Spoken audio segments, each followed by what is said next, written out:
खुलुमबाय बयखौबो मागो दमासि फोरबो जों लोब्बा लाखिनानै जोंनि बाथौ खेराइ फेमिलि रोजाबगिरि जानानै बयखौबो गाहाम हामलायनायखौ बावहरबाय।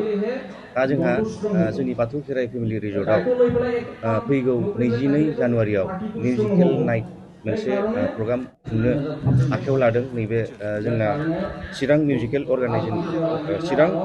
अर्गानाइजिं कमिटिया जोंनि बे रिजर्टआव माने मुंदांखा इन्डियान आइडलनि सुपारस्टार मोहम्मद फायेज, बेनिफ्राय बेजों लोगोसे जि बांलानि सारेगामानि मा होनोमोनलाय बर्षा सेनगुप्ता, आरो बेजों लोगोसे फैबावगोन जोंना नैबे जोंनिनो लकेल मुंदांखा जाखांफु आर्टिस्ट हिमालया प्रजेक्ट, आरो बेजों लोगोसे थाबावगोन बेबी साहा।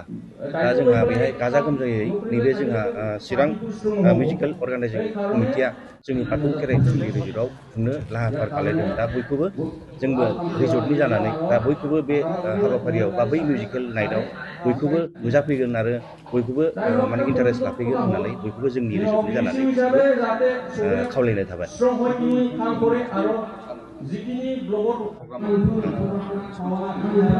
बियो मोनाबिलि 7 रिंगानिफ्राय जागायगोन। बेनिफ्राय दा जागायगोन 7 रिंगानिफ्राय जागायगोन। दा बियो 11 बा 12 रिंगासिम जाहैगोन। दा बे प्रग्रामा जोबोद मेहेर गोनां जागोन आरो बे हाबाफारिया सानसेनि 22 जानुवारि